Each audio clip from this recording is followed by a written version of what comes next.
think we're going to be dropping here momentarily. So let's go on and have a look at Warrior's Path. Roll the tape. With more coastline than any country in the world, the nooks and crannies of the shores of northern Canada set the stage for a showdown between opposing fleets. Amidst the barren rocks and snow-capped peaks, only one team will remain unvanquished. This is Warrior's Path. Warrior's Path is a 48 by 48 kilometer domination-style map with 3 cap points running in a line from west to east. The A cap is on the extreme left, B is in the center, and C is on the far right. To the west, Cap A has enough nearby island cover that it generally attracts at least one radar cruiser from each team. There is island cover within the cap that gives destroyers the options of entering and hunkering down to contest it, but it's exceptionally risky.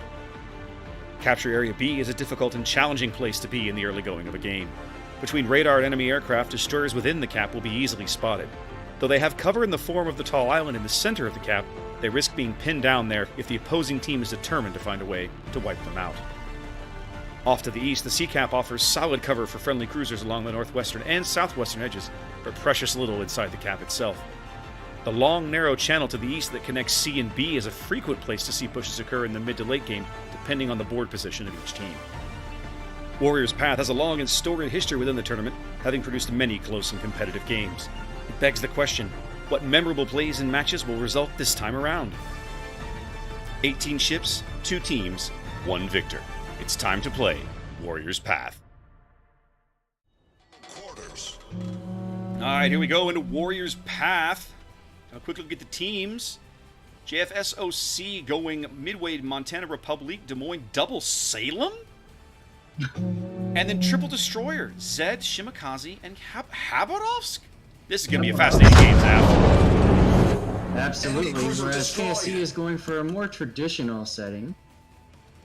With Hakuryu, Montana, Yamato, Rooster, double Henri, double Stalingrad, and a single Gearing. Well, we'll see how JFSOC plays this. They've got an interesting destroyer comp. It looks like they're going for an A-B split. They're sending the Khabarovsk wide to C. Not sure who's going to be with him just yet, but they're capping destroyers. Let's call them. Definitely have the potential to be moving in on A and B. Des Moines is close on the Shimakaze's heels, and double Salem headed to A with the Zed and the Republique. Yeah, meanwhile, Megazao spotting a little bit there and then being forced away from the summon fight. Now, I had somebody mention to me, Zath, and maybe you've played this ship and I haven't, but since the carrier rework, apparently Z52's AA is actually pretty solid for a destroyer. Have you played the ship? Ooh. Mad Cow getting beat up pretty early here. I love it. These summon fighters have chased Megazao all the way over to C-Cap. Nice bug there. Really? I wasn't even paying attention. Did they really? Yep. Wow. They really just chased him all the way over until they finally died. Meanwhile, yeah, I saw Mad Cow took a decent chunk there. Once again, getting spotted early, out of position, and getting punished for it. Well, guys, on my stream, I'm sorry. I'm not sure what that sound is. I thought it was the engine sounds, but I turned that off and no change. Shimakaze's going to back B, almost virtually uncontested, which surprises the crap out of me, given that, well, I would have figured rocket planes alone would have done something nasty, but I don't know. Yeah, he was too busy being chased by those summon fighters to be able to turn around and do any sort of meaningful scouting. Shimakaze. Go ahead. Sorry, go ahead. No, I was going to say, go ahead. The Shimakaze, by the way, is running 12-kilometer torpedoes. So this is really interesting. The Khabarovsk is the only JFSOC ship over at sea. Literally, he's all by himself. He doesn't even have backup. And yet, he may cap because the only KSC guys over there are the double Stalingrad and the Yamato. The Gearing is way over towards A, and the Zed has just capped A.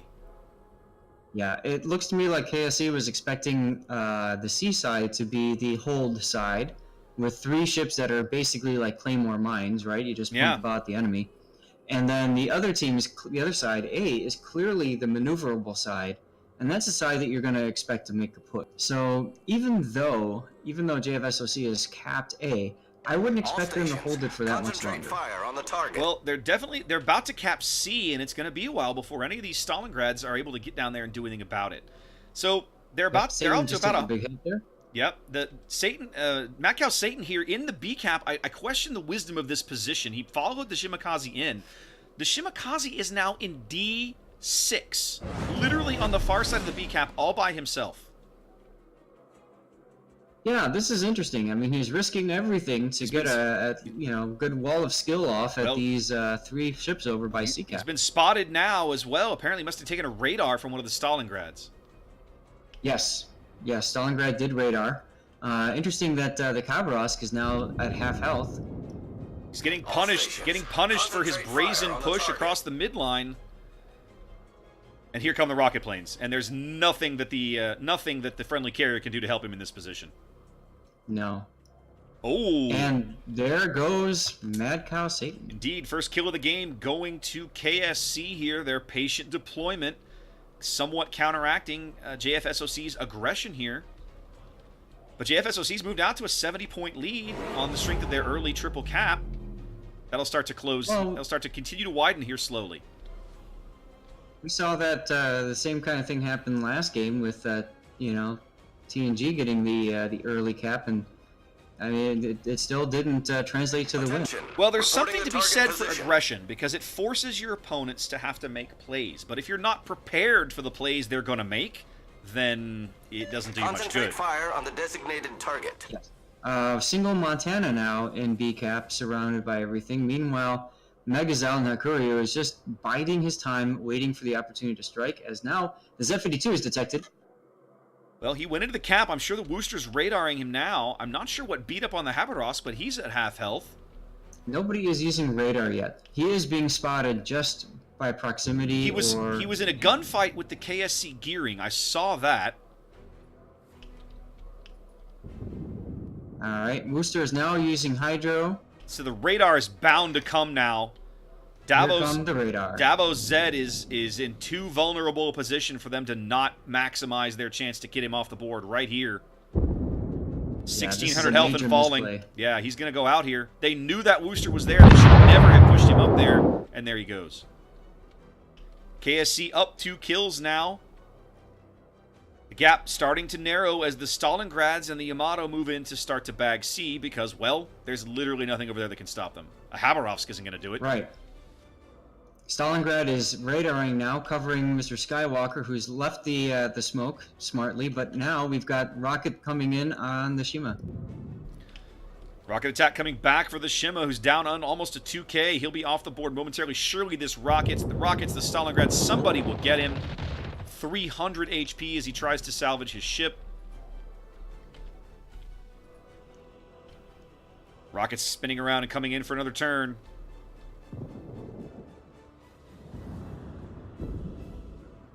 Oh, they all miss! Wow. Dispersion says no. I had the HUD off, ready for my kill shot, but it didn't happen. It's not gonna happen now. Skywalker survives on 300 HP. They're continuing to fish for him. They don't know where he is, but they're just guessing. The Stalingrad's about to hard spot him. He's about to come around the island and he's going to be face-to-face with the Stalingrad. Yep. And the Kava's down there showing up, trying to take the heat off of his buddy. So, angry Stalingrad now, as Skywalker is essentially throwing away his ship to get off this last solid torps. Stalingrad's secondaries get him off the board. And the torps he fired at the lead indicator, and the Stalingrad turned. Stalingrad did take a big hit from the Montana before he went. We lost vision on him, but not enough as KSC moves out to a 3-ship lead. And Double Salem right next to each other. I think that's a bit of a mistake as well. They should be separated. Yeah, big time. Well, they spent most of their time we had so much other action to talk about. I didn't mention this, but I didn't like the position. They were both behind the island, just trying to lob shells over the island. Well, that's great if you have something big and fat to shoot at, but the Montana over there is not what the real threat is. The real threat is the Wooster, and they had no shot on him because of their position and the Woosters. And Montana wipes one out. Yep, we might see a ram here. We got over at B-Cap, Aussie Zeus challenging the Montana. Montana showing a little bit of side here, though. Montana doesn't want to give the ram. Of course, he stands to lose in that situation for his team. If the Stalingrad doesn't get his turrets around, it won't matter. Montana's stern turrets seal the deal as JFSOC bags their first kill. But there's another Stalingrad coming down the channel. They got backup. We've got two of them. As well. There's a Yamato and a Stalingrad in that channel.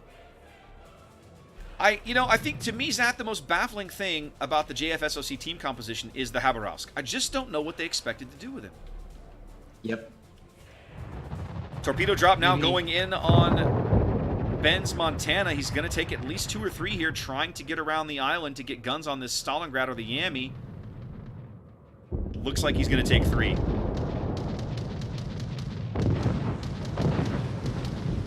game is over. That's enough.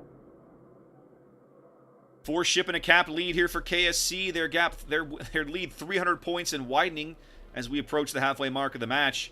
I just don't see a way for JFSOC to salvage this game. And there goes the other Salem. The enemy team has taken the lead. Triple destroyer comp just not paying off for JFSOC here on Warrior's Path. I liked the early aggression. The enemy is about to win. I just don't feel like they had a good plan for what to do with all those caps once they had them. Yeah, agreed. Well, and that's the challenge. I mean, I think we used to do Supremacy League, you and I, and we know how powerful three destroyer comps are.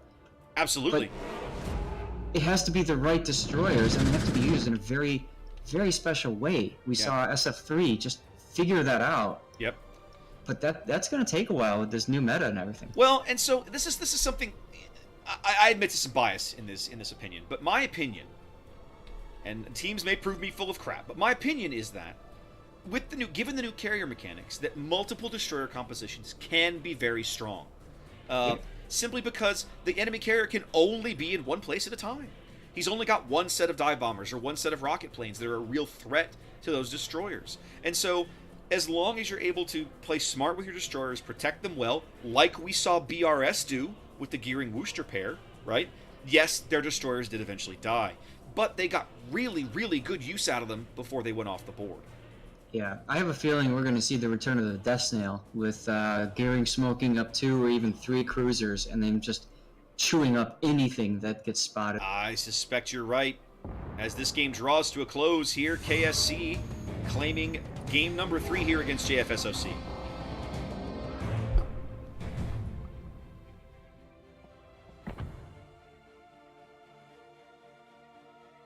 That was a mouthful. Not a lot of plane kills here on the JFSOC side either. I don't yet know if that is a testament to how well the KSC carrier managed his plane locations, or maybe they simply weren't running a lot of AA builds. I'm not sure, but it worked out well